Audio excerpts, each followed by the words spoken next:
Welcome back, everyone. I hope you're doing well. This video has been on my watch later probably for a month. I've been waiting to do this video, and it's finally time to do it. I am so excited. Venice, right? Venice, Italy.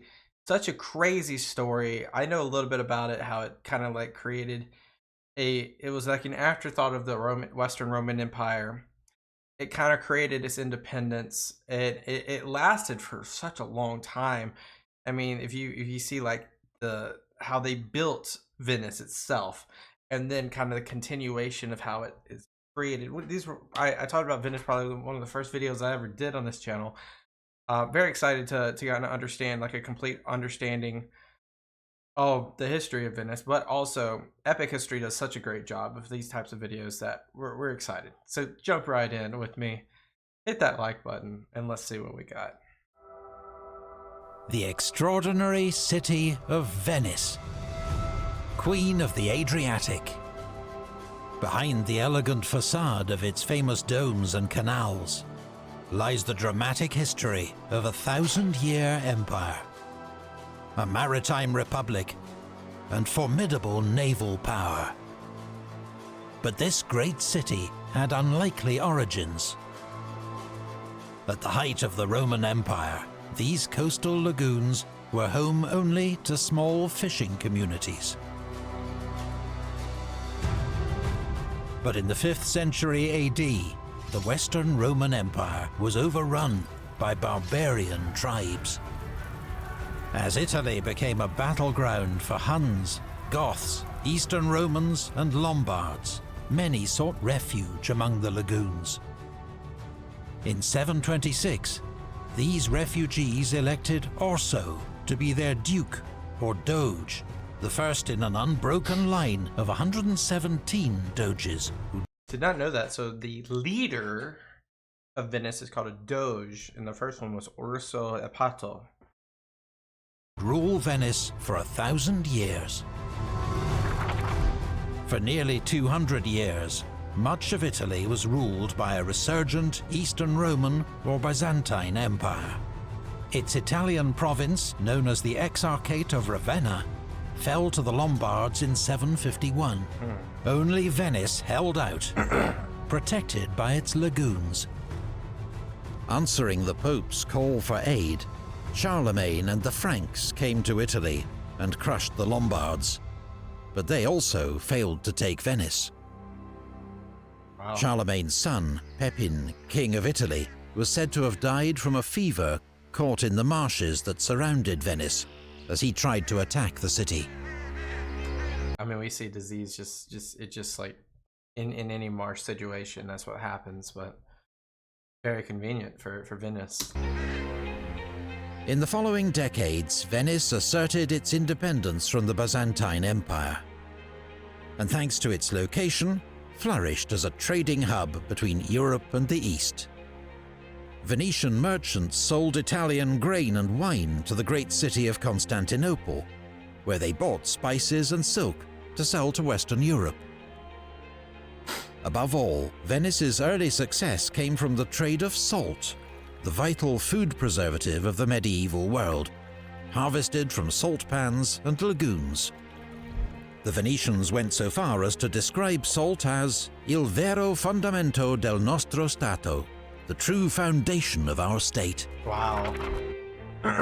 In 828, two Venetian merchants visiting Alexandria smuggled the supposed body of St. Mark back to Venice to boost the standing of their home city. The saint's relics were interred in the city's great new church, the Basilica di San Marco. Pretty. The first basilica was destroyed by fire in 976. Today's cathedral, consecrated in 1094, stands on the same site. St. Mark became the city's patron saint. His emblem, the winged lion, became the symbol of the Republic and decorated its standard. Okay. Venetian trade routes to the east were plagued by pirates from the Balkan and North African coasts. So Venice built a navy to drive them from the seas, and garrisoned strategic harbours and islands along the Adriatic shore. By the year 1000, Doges of Venice were also styling themselves Dukes of Dalmatia. The distinctive Venetian warship was the galley, powered by up to 150 oars and triangular lateen sails, rigged fore and aft. Weapons included a battering ram and around 30 crossbowmen. Wow. Galleys were also used to transport high-value cargo, such as spices, silks, or precious stones. Smart. That way, you know, if you were to come into a skirmish, you're not just a sitting duck. Very smart. Practical.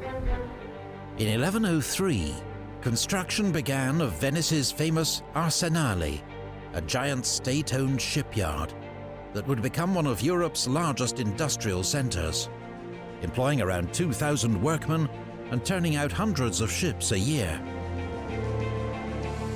The Arsenale pioneered many modern industrial techniques and underpinned Venetian naval power for centuries.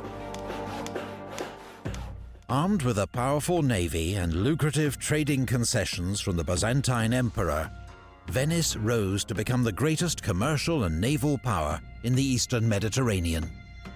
But Venetian power also came through shrewd negotiation and self-interest. This was the age of the Crusades, and Venice... So Alexios, I think they had some issues with Alexios Komnenos. Venice was closely involved with Crusader states as allies and trading partners. In 1202, the Fourth Crusade arrived in Venice, seeking ships to take them to Egypt, but with no money to pay for them. Doge Enrico Dandolo sensed an opportunity. In exchange for loans, he first persuaded the Crusaders to capture Zadar for Venice. Then, relations having soured between Venice and the Byzantines, to attack Constantinople itself.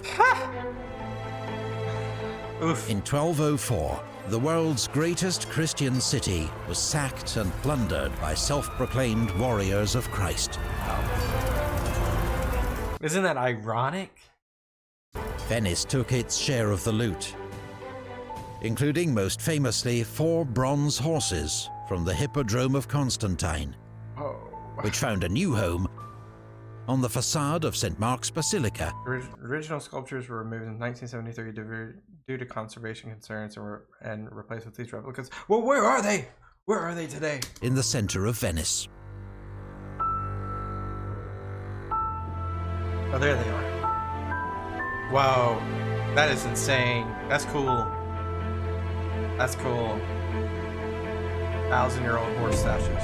Doge Enrico and the Crusaders carved up the Byzantine Empire between them.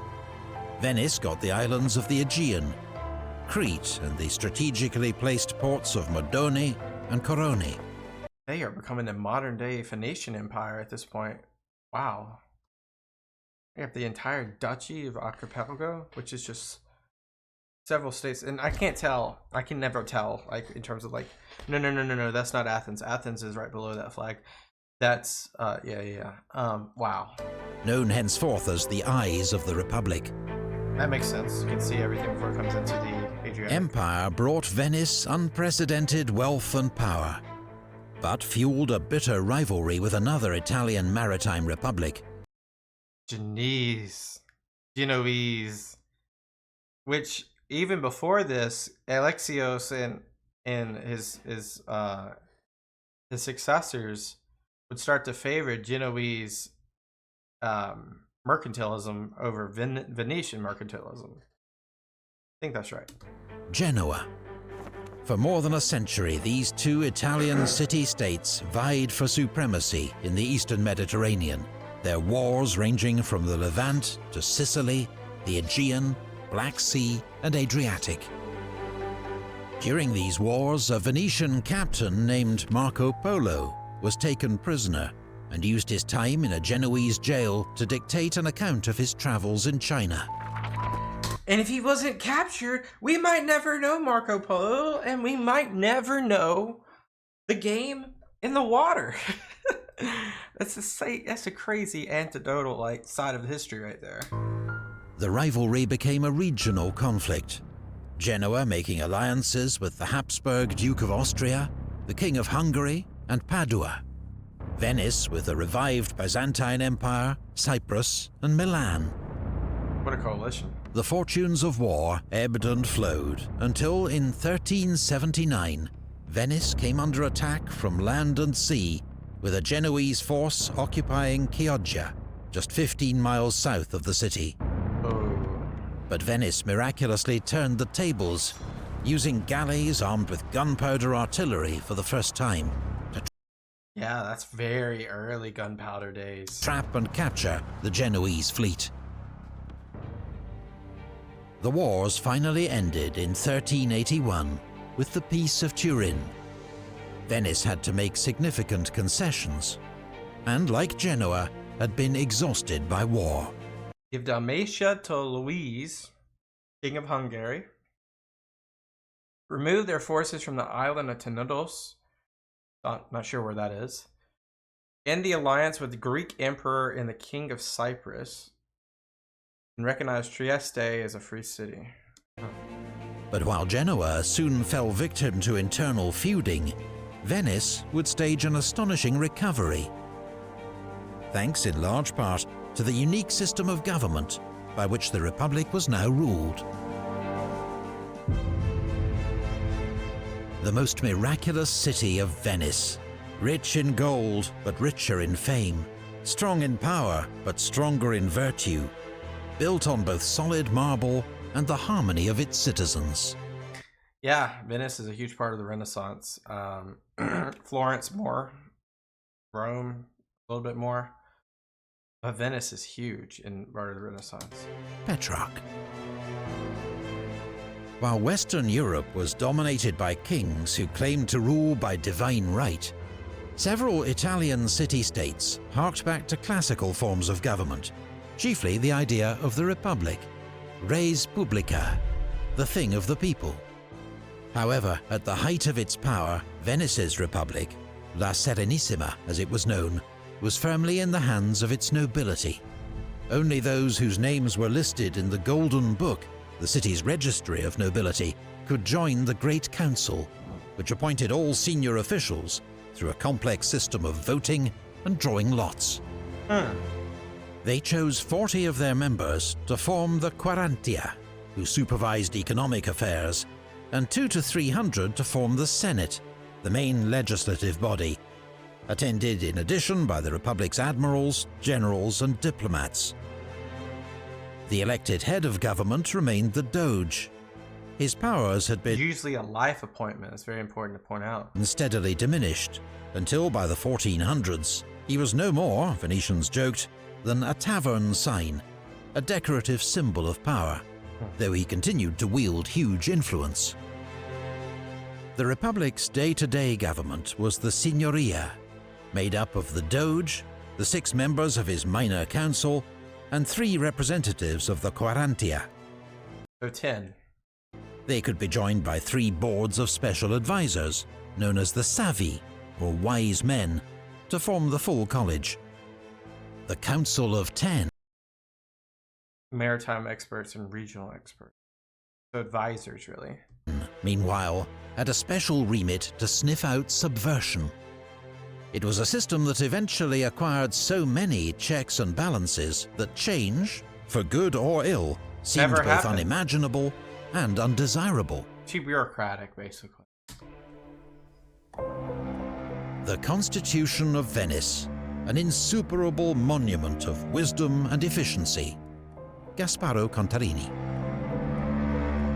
Over time, an idea developed across Europe that Venice's constitution contained the 3 classical forms of government: democracy, oligarchy, and monarchy, in perfect balance, and so ensured social harmony and stability. The myth of Venice, as this became known, overlooked the Republic's healthy tradition of attempted coups, rampant corruption. And you can see what a crazy picture this is. You can see the horses up there in the basilica. Whoa, so insane. And social tension. But the Venetians did achieve something rare in the medieval and Renaissance world: a durable, stable and effective government. The serene Republic had one further strikingly modern feature: the best diplomats in Europe, skilled ambassadors in every capital and court, sending information back to Venice in secret code from across the continent. Oh. Venice would need every advantage, for the years ahead would be dominated by bitter wars with her Italian neighbours and new challenges to her empire. You Venetians are very wrong to disturb the peace of other states, rather than to rest content with the most splendid state of Italy, which you already possess. If you knew how you are universally hated, your hair would stand on end. You are alone, with all the world against you. Dang. Galeazzo Sforza, Duke of Milan. He is not playing around. Galeazzo Sforza. Okay, I said that completely For right. centuries, Venice had stood apart from the territorial wars of her Italian neighbours, focusing instead on her maritime empire. But the war with Genoa, and particularly the Genoese occupation of Chioggia, had shown the Venetians that their city was vulnerable. In 1404, she was attacked again by former allies, the Carrara family of Padua. But the Republic assembled a large army from across her empire and was victorious, annexing Padua and conquering Verona. Whoa, okay, they're getting a little crazy. More gains followed in Friuli. Doge Francesco Foscari, whose 34-year reign was the longest of any doge, was determined that Venice must continue to expand her territory in Italy for her own security. He used the Republic's enormous wealth to hire bands of mercenaries, led by captains known in Italy as condottieri. Their name came from the Italian word condotta, or contract, and they had been an important feature of Italian warfare since the 1300s. Initially, these mercenary bands were led by and made up of foreigners: Catalans, Germans, Hungarians, even Englishmen. Wow. But by the So they even had not real knights like leading their way. 1400s, Italian condottieri were leading these armies, waging wars on behalf of competing states, and sometimes even conquering Italian states for themselves. Condottieri would often switch their allegiance to the highest bidder. Their soldiers were equally disloyal and notoriously unruly. Since they fought for nothing but personal gain, and often switched sides, they had no interest in slaughter, and so their battles were often theatrical and virtually bloodless affairs. That's interesting. Just leverage. The ambitions of the Venetian Doge and his condottieri put Venice on a collision course with the leading power in northern Italy, the Duchy of Milan. A long war began between the two states and their allies, with the Venetians winning a great victory at Merclodio.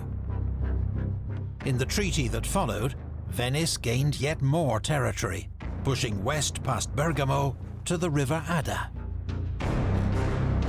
But war soon broke out again. For nearly 3 decades, northern Italy was ravaged by bands of mercenaries. What a colorful picture, though.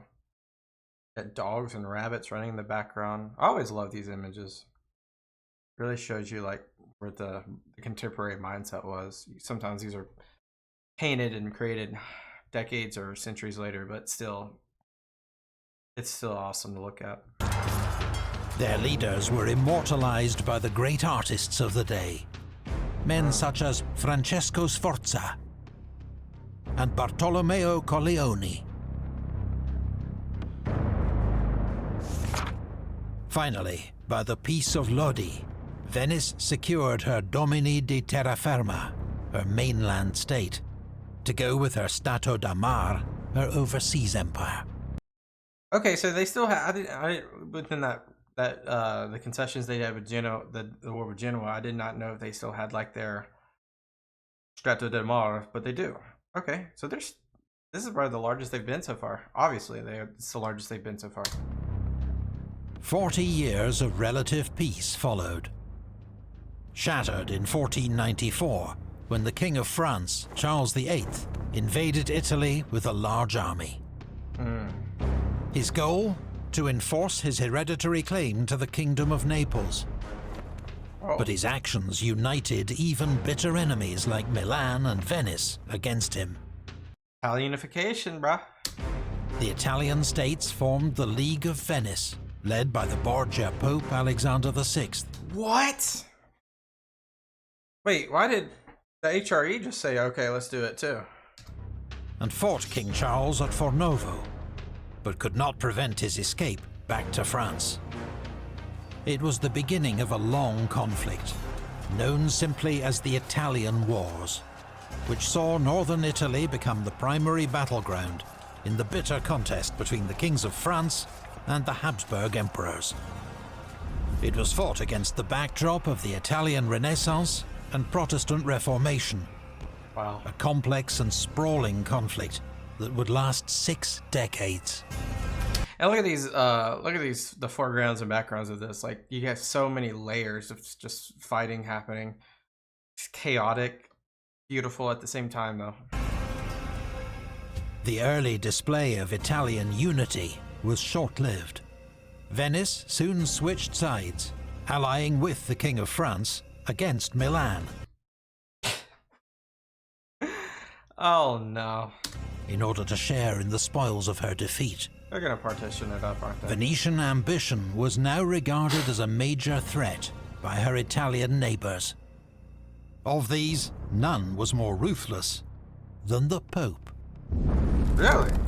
Pope Julius II, the man who commissioned Michelangelo to paint the Sistine Chapel and created the Pope's famous Swiss Guard, was determined to crush Venetian power. Venice, he declared, would be returned to the status of a fishing village.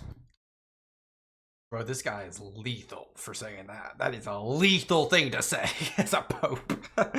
Now, the papal state is very much different than how it is today, but whoa. Lethal. Pope Julius issued a papal decree excommunicating the entire Venetian Republic, a bold move that effectively declared open season on the Venetian state, its assets and citizens. He also assembled a formidable alliance against Venice, the League of Cambrai, the mightiest ever faced by a single Italian state. Venice faced an existential threat. I mean, do they have any allies? In 1509, at the Battle of Agnadello, her forces suffered a crushing defeat at the hands of the French king. Shoot. One contemporary, the Florentine diplomat Niccolò Machiavelli, wrote that Venice had lost in one day what it had taken her 800 years to conquer.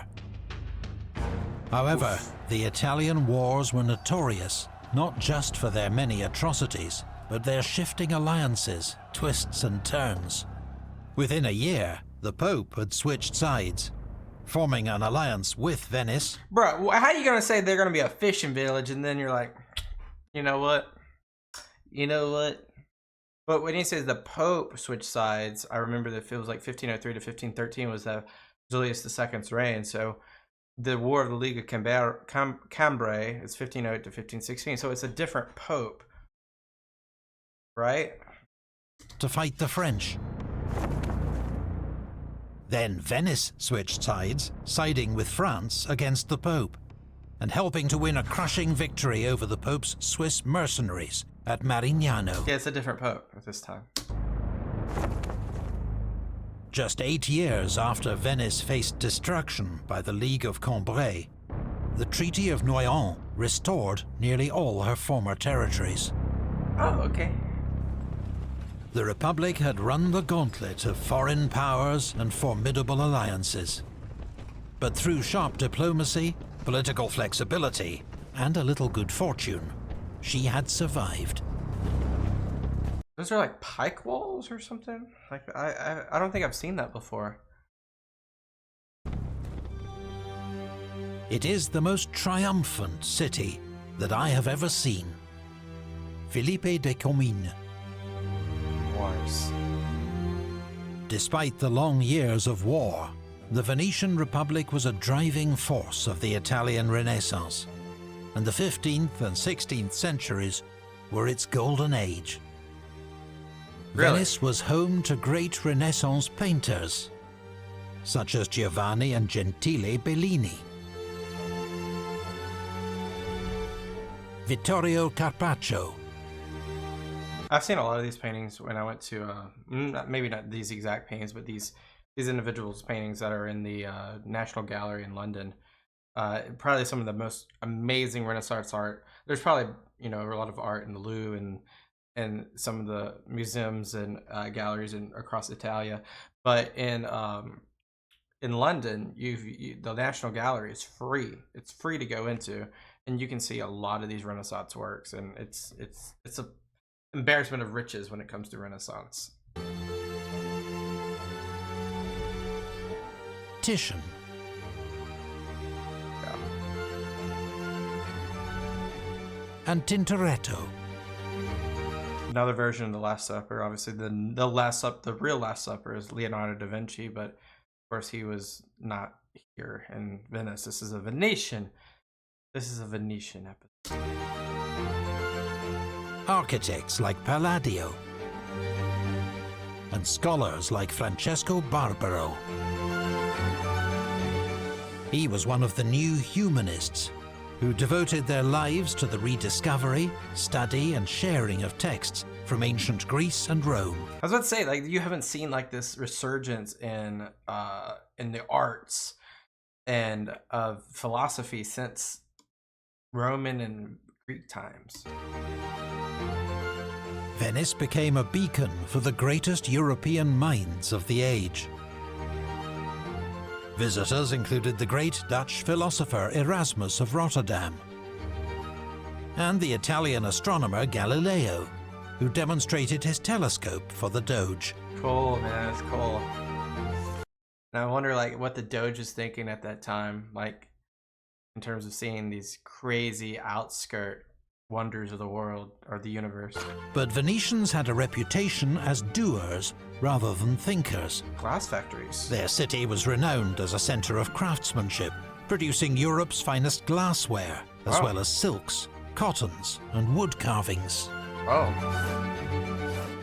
Nowhere were the city's mercantile and scholarly traditions more brilliantly combined than in the world of printing. Doge Cristoforo Moro issued the city's first printing license in 1469. wow. 30 years later, Venice was producing more books than Florence, Milan, Rome, and Naples combined. By a long shot. Venice was where Aldus Manutius invented the paperback and set out to publish every surviving great work from classical Greece. Whoa. By the end of the 15th century, Venice was the printing capital of the world. Such industry, against a backdrop of a city often described as the most beautiful in the world. The Venetians combined Renaissance architectural ideals with their city's unique lagoon setting and created a masterpiece. Dude, like, a lot of people like to think, like, what year would you go back to in time? I'd love to go back in this time. Just think of, like, the beauty itself within, like, the continuation of just trying to get more progressive in the arts and the mind. It's such a it's such a convenient time. But, you know, this is more on the happy side of what's happening. There might be a lot of dark as well. The famous Grand Canal, the Rialto Bridge, and the Bridge of Sighs, where prisoners got their last glimpse of the beauty of Venice before Really? descending into its cells. Oh, wow. And all along the Grand Canal, the palaces of the city's great merchant families. Oh. because for all its grandeur, business here was never less than cutthroat. Venetian merchants were the most treacherous, lying, thieving scoundrels such as I never believed existed on earth, according to one visitor, the German printmaker Albrecht Dürer.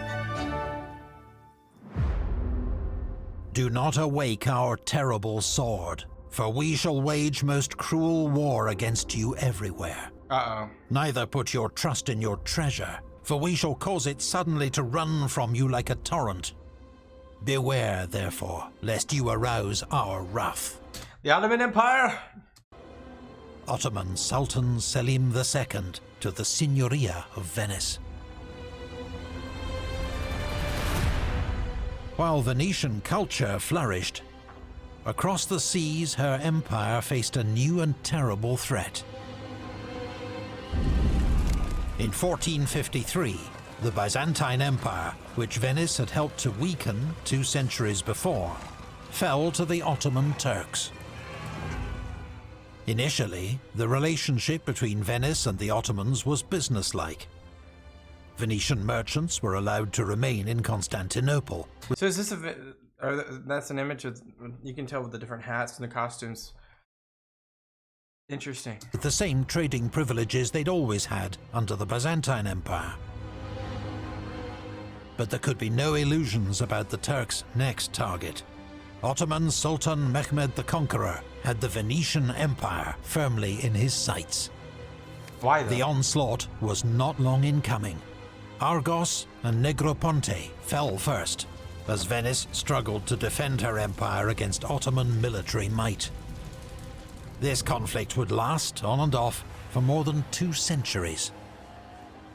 The Venetian fleet, once so dominant, was overwhelmed by Ottoman naval forces, led by skilled admirals such as Hayreddin Barbarossa.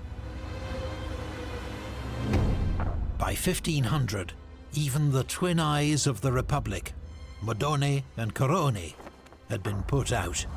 Jeez. Successive doges could only watch on, powerless, as the Venetian power base in the east crumbled. In 1570, the Ottomans came for Cyprus. The garrison of Famagusta only surrendered after an 11-month siege. In violation of the terms of surrender, the Venetian commander, Marcantonio Bragadin, was flayed alive. You know what that means? It means he was just, I don't want to say it. That's, you know what that means, look it up. That's a horrible way to go. After a century of Venetian defeats, efforts to form a Christian alliance against the Ottomans finally paid off, and the Holy League, led by Venice and Spain, sent a powerful fleet east. They met the Ottomans in the greatest galley battle in history, at Lepanto. The Venetians, fired on by their desire to avenge Bragadin's terrible death, led the Christian fleet to a stunning victory. But for all its fame, Lepanto did little to shift the balance of power in the Mediterranean. The Ottoman onslaught had been merely blunted, not defeated. I guess they didn't follow up then. The dominion of Crete is Italy's outer defense, the gate whereby the insidious force of the Turk may penetrate, to the great hurt of the major part of Europe. To Oliver Cromwell? Okay, we're trying to get some English interference here. Venetian ambassador Giovanni Sagredo to Oliver Cromwell. A period of peace followed, but Venice was now a fading power.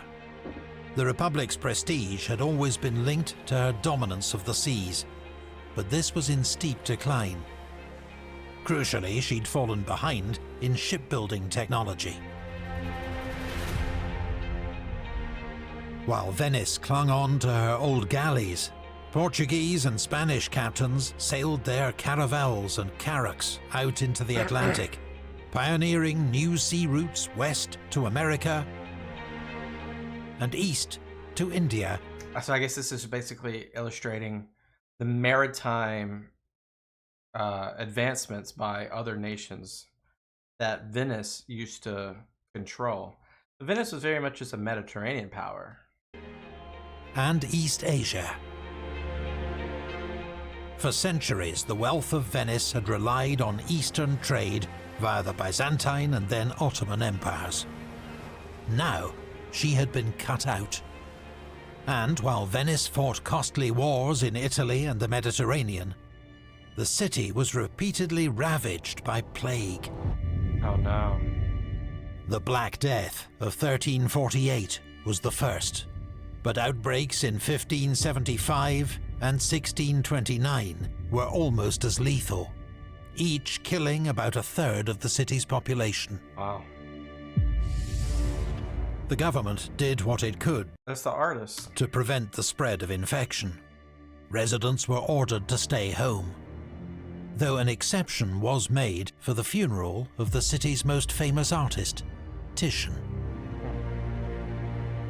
That probably also didn't help the spread. Arrivals had to isolate themselves aboard ship for 40 days. The quarantena. That's the origin of quarantine. I didn't know that. I was about to say, the quarantine? Oh, wow, that's where it came from. 40 days. With Venice weakened by war and plague, the Ottomans sensed an easy victory. In 1645, they attacked Venice's last major overseas possession, Crete. The Republic rallied. Funds were raised from the nobility, and appeals went out to the crowned heads of Europe to fight once more for Christendom. But this time, Venice would stand alone. Most of Crete was quickly overrun. But under the leadership of Francesco Morosini, said to always enter battle with his cat by his side, the port of Candia mounted a heroic resistance that was to last 21 years. Whoa. No way. I've never heard of a siege that long. One of the longest sieges in history. Whoa. Simultaneously, an epic struggle raged across the Aegean Sea. Venetians and Ottomans now almost equal in naval power. Ultimately, the Venetians on their own could not save Crete.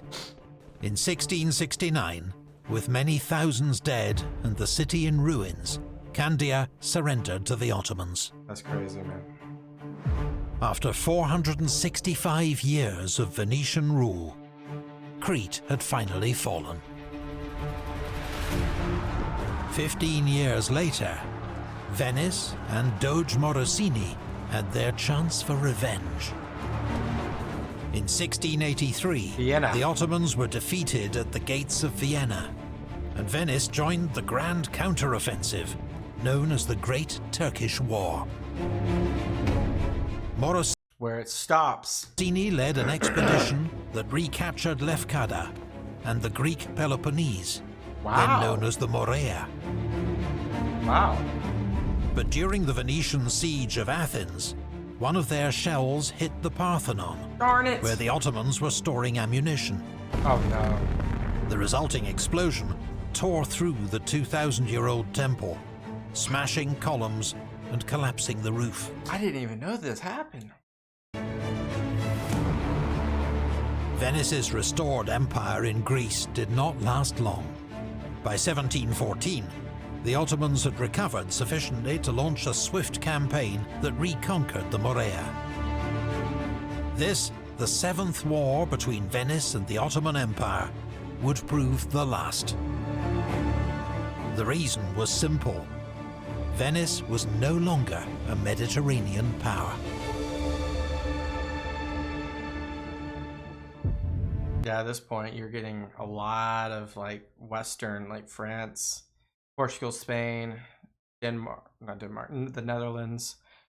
And of course, the largest of them all, Great Britain, becoming more of the police versus Venice. And even in this region, the Mediterranean. She is reduced to a passive existence. She has no more wars to sustain, peaces to conclude, or desires to express.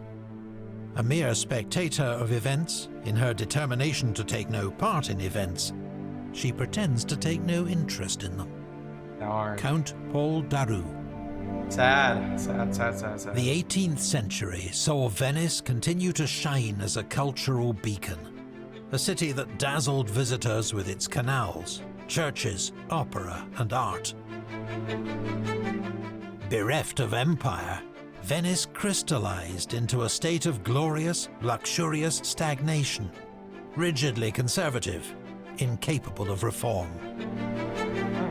Industry, commerce, and military power Get the French flag. were neglected. So when the French Revolutionary Wars turned northern Italy into a battleground once more, Venice was ripe for picking. Yep. In 1796, Napoleon. a young French general named Napoleon Bonaparte, backed by a powerful army, demanded the Republic's surrender. There was nothing the Doge and Great Council could do but accept his terms. Yeah, what are you gonna do? This is Austria's war. The French, assisted by Italian revolutionaries, tore down symbols of the Ancien Régime and La Serenissima's proud history as an independent republic. Wow. The horses of St. Mark were among hundreds of artworks crated up and sent to Paris. What? At the Feast of Liberty, the insignia and robes of the last Doge and the famous Golden Book were brought to the Piazza San Marco and burned. No. 1,000 years of Venetian independence was at an end. Venice was awarded to Austria in 1797, later incorporated into Napoleon's Kingdom of Italy, and then, after his defeat, returned to Austria as part of the Kingdom of Lombardy-Venetia. But Venetian patriotism had not been completely snuffed out. Italian unification on the way. In 1848, inspired by revolutions across Europe, its citizens rose up against the Austrians, declaring the formation of the Republic of San Marco. Austria gradually regained control of its Italian territories. Yes, Franz Joseph. But Venice, aided by its old ally, the sea, held out longest. The Austrians even tried floating balloons carrying bombs into the city. What? The world's first aerial bombardment. What? Though results were disappointing. Oh. After a 17-month siege, Venice surrendered and returned to Austrian control. But the 1848 revolutions had stoked the flames of Italian nationalism and desire for unification. The dreams of the Risorgimento were realized in the 1860s, and Venice became part of a new national state, the Kingdom of Italy. Though its empire is long gone, the splendor of Venice endures. It has remained a magnet for artists and poets, its light and lagoon fascinating painters like Turner and Monet. Its romantic waterways seducing writers from Lord Byron to Ernest Hemingway. Crazy. Now, La Serenissima faces the challenges of mass tourism and rising seas. And sinking city. Venetians are fighting back where they can, successfully pressuring authorities to reroute the largest cruise ships. That's dystopian looking right there. And limit the size of tourist groups. But Venice now finds itself on the front line of the global climate crisis. There are fears that it could be engulfed by the sea before the end of the century. I mean, all it takes is one tsunami. One earthquake. Nothing to joke about, but it's a sinking city. This extraordinary city, the center of a powerful maritime empire that lasted more than 1,000 years, has more battles to come. Yep. If you can't wait for your next fix of epic history, What can I say that I haven't already said? Wow, amazing. Love epic history, guys. This was quite the understanding or experience of Venice like I've never known. The histories throughout the from the fall of the Roman Empire through the Renaissance through the modern years. Well done, epic history. I don't even know what else to say besides well done. Let me know if you have any more context to this that hasn't already been shared. This was an amazing fun video to do. Please put some video suggestions down below. Obviously, if you're new to the channel, you can go to our search option on the videos and you can search up other epic history videos, as we've done most of them so far. But if there's something that we haven't done that you want us to do, send my way. I'll see you guys next time. Peace out. Bye-bye.